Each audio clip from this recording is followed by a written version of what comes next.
three parts, basically. So the first is PrismExp, which is an algorithm to predict gene functions.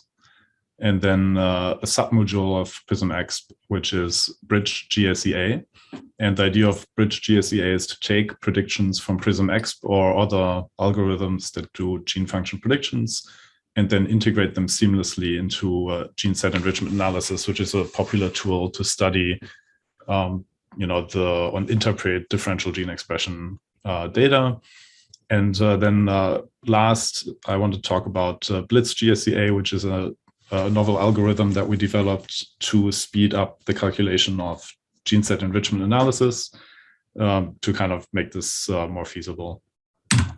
So as an introduction, as you can see on the plot on the bottom left, genes are not studied equally. So here, what we show is the frequency of genes that are submitted to the Enricher resource. So Enricher is a web service that we host for enrichment analysis, and users submit gene lists, between like one gene to hundreds of genes to see what the biological theme of that gene set is. And interestingly, if we just look at the frequency in our database of these genes, they correlate highly with the amount of publications associated to the genes. So here I plotted the 20 genes with the highest number of publications from the GeneRef database. So there is a correlation of what people actually submit for querying to these databases and existing publications. So if we split this up and say we only look at, we separate the long lists that people uploaded, so they have to be larger than 200 genes, and short lists, so they have to be smaller than 20 genes. We see that there's a strong bias in the short lists to genes that are highly studied. So these are probably manually curated or selected. So they're kind of biased. And so this is also reflected if we look at resources online, that they also tend to correlate either with literature or not. So here on the right plot, we can see that databases that are mostly driven from high throughput experiments, like GSEA or expression-based data sets, they have a better correlation with the gene frequencies in the long enricher lists, while things like pathways and ontologies that are manually curated, they have a higher similarity to data sets like GeneRef or the short enricher lists, which we know are biased towards these overstudied genes. So really briefly, what we use a lot for the gene prediction is the ArchES4 database, which is a collection of bulk and single-cell RNA-seq for human and mouse data. And right now it's about 750,000 profiles. And so we really want to use this as a way to do retrospective analysis of existing published data. So this is a really wealthy background for machine learning purposes. So we use this predominantly for our predictions. So really briefly, PrismExp improves, kind of tries to make predictions purely based on gene expression. And the basic idea is quite simple. So because we have so much data available, we can break down the gene expression matrix into context-specific clusters. And you can imagine there's some sort of tissue-specific clusters if you want, and then calculate the gene correlations within all these clusters. And so you can scale that up to hundreds of gene expression clusters. And in these matrices that we get, these correlation matrices, are then used to create machine learning features that are used to then predict gene functions. So this is just the basic way this looks like. So it's really simple. So we break down the big expression matrix into smaller clusters, then we calculate the correlation within each, aggregate them into features, and then we apply a training algorithm. And then the model can then predict, given a gene with its features, and a pathway, what the probability is that it's part of that. So the feature importance of these correlation matrices can be measured. And so if we look at some of the properties of these, you can see that the correlation matrices that contribute the most in the prediction come from a fairly wide range of different tissues. And also interestingly, because we also integrate single-cell data seems to also contribute significantly to the prediction quality. So the clusters can be mixed.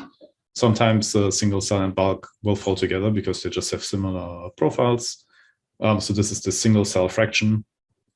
And you can see that there is clusters with very high single cell fraction, and they have high feature importance.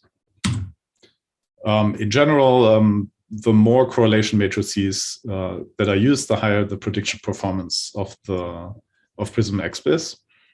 We have gone as far as 300 gene expression clusters, which is a bit burdensome to calculate, but so there's a diminishing amount of return eventually. The model saturates, so you don't get much higher accuracy, but the accuracy of this is already very good just using gene expression. To supplement gene expression, we can also use existing data in the Harmonisome data collection. So the Harmonisome website is a collection of more than 100 different data sets that contain gene information over like multiple dimensions. So this allows us to calculate gene-gene similarity matrices given a certain background. So we really wanted to stay away from anything that's manually curated.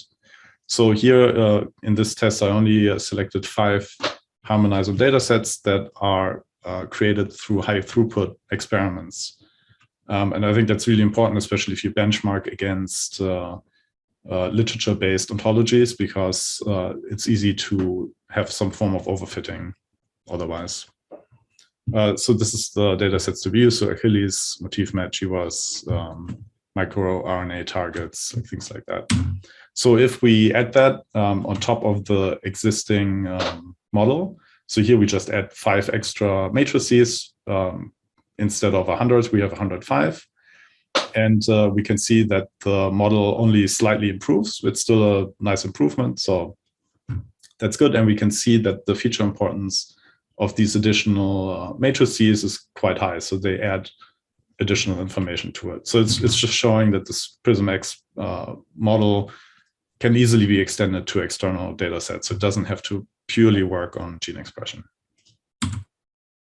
So the predicting of gene functions, there's a lot of ways you can do it. And I think most of these algorithms work pretty well. The Reactome group, for example, has a nice website, the idgreactome.org. They also have gene function predictions for pathways. So there's a lot of ways you can make these predictions. One of the bottlenecks is that how do you actually share those predictions with other people, and how do you actually reuse them? And so these gene function prediction methods are kind of limited because it's hard to share the software because they have a lot of data dependencies, and often the pre-calculated predictions are not really accessible. And in general, they're kind of hard to integrate in existing informatic workflows. So on top of PrismExp, we try to develop a software that can use the predictions from these algorithms and then integrate them seamlessly into a very popular bioinformatic analysis, which is differential gene expression analysis and enrichment analysis of those profiles. So the classic GSEA, I'm sure a lot of people are very familiar with this, calculates these running sums and then calculates how significantly upregulated a gene set is given a weighted list of genes, so like usually a differential gene expression profile. And so here we have an example of a highly upregulated set of genes given differential gene expression profile. And so this green line is called the running sum. The maximum deviation from 0 is what we're interested in. This is our enrichment score. And so this will determine the p-value of the significance of this distribution. And so in the lines below, you see the hits that correspond to genes in the location of the gene rank.